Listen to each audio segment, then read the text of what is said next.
நாளைய தினம் மதியம் 12 மணி வரைக்குமே தென் மாவட்டங்கள்ல மிக கனமழைக்கான வாய்ப்பு இருக்கிறதாக வானிலை ஆய்வு மையம் அறிவிச்சிருக்கிறாங்க. இந்நிலையில இது குறித்து நம்முடன் பேசுவதற்காக தனியார் வானிலை ஆய்வாளர் ஷாஜி சாக்கோ நம்ம கூட இணைஞ்சிருக்கிறாங்க. தொடர்ந்து பேசலாம். சார் வணக்கம். மிக்ஜாம் புயலாகட்டும், இந்த பெரு வெள்ளமா இருக்கட்டும், எல்லாமே ஒரு அதீத மழையா இருக்கு. இதுக்கு என்ன காரணம் சார்? இவ்வளவு தொடர்ச்சியாக இப்படி மழை பெய்வதற்கு என்ன காரணம்?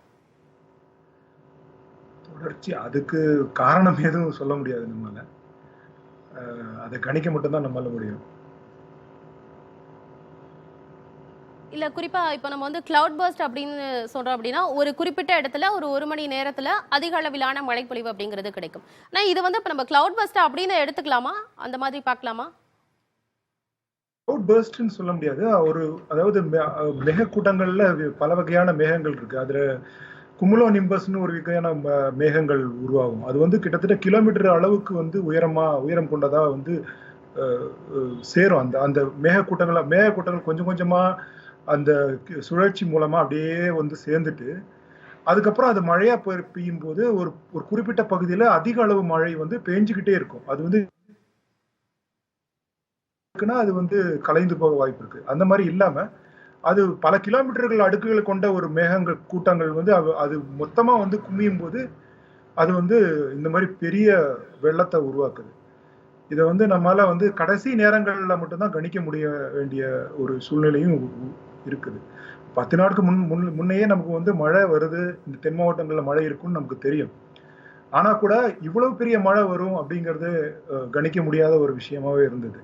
தன்னார்வலர்கள் வந்து எப்படின்னா அது அவங்களுக்கு கிடைக்கிற நேரத்துல தான் அவங்க வந்து அதை கணிக்க முடியும். ஆனா வானிலை நிலையம் என்ன பண்ணணும்னா, இப்ப அவங்க வந்து ஒரு ஆய்வை மேற்கொள்றாங்கன்னா, அவங்க மேற்கொண்டு இருக்கும் போதே அந்த வானிலையோட இதுவும் மாறிக்கொண்டே இருக்கும். இப்ப இன்னைக்கு நம்ம கணிக்கிற இந்த இப்ப 7 மணிக்கு கணிக்கிற அதே இது இல்லை 8 மணிக்கு இருக்கும். அது மாறிக்கொண்டே இருக்கும். அப்ப நீங்க வந்து ஒரு வானிலையை ஆய்வு செய்து அதுக்கப்புறம் அதை ரிப்போர்ட்டா மாத்தி நீங்க கொடுக்குற நேரத்துல உண்மையான வானிலை வேற விதமா மாறி இருக்கும். ஸோ இதை வானிலை நிலையம் தான் அதை வந்து தொடர்ந்து ஒவ்வொரு மணி நேரமும் கண்காணிச்சுக்கிட்டே இருந்து அதை தகவலை சொல்ல வேண்டிய கடமை அவங்களுக்கு தான் இருக்கு. எங்களை போன்றவர்கள் ஒரு நாளில் ஒரு 2 மணி நேரம் இல்லை 3 மணி நேரம் அதற்காக செலவு பண்ணலாம்.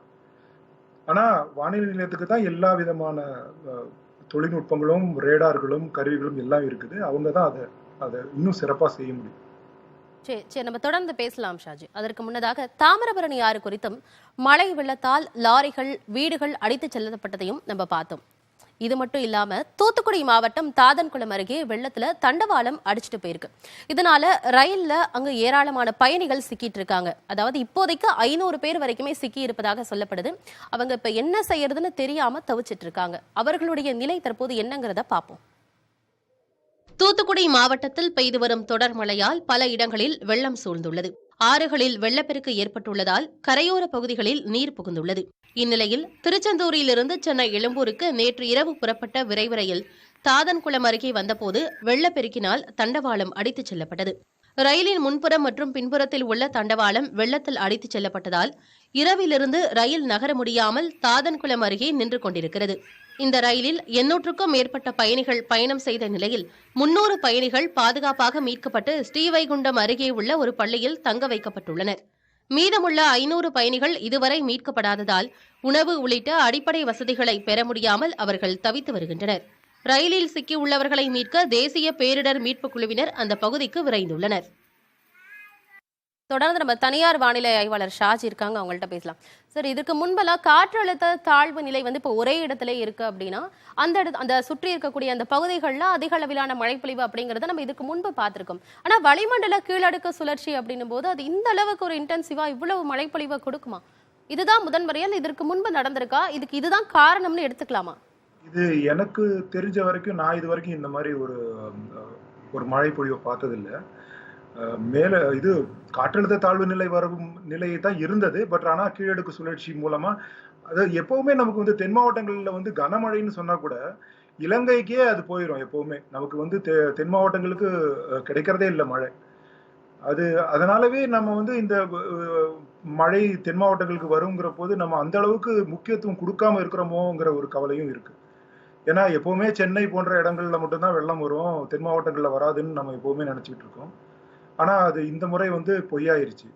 அது வந்து இலங்கைக்கு கூட இல்ல, மொத்தமா வந்து திருநெல்வேலி, தூத்துக்குடி, கன்னியாகுமரி, தென்காசி போன்ற அதுவும் முக்கியமா தென்காசிலலாம் இவ்வளவு மழை பெய்யறது வந்து நான் இப்பதான் பாக்குறேன்.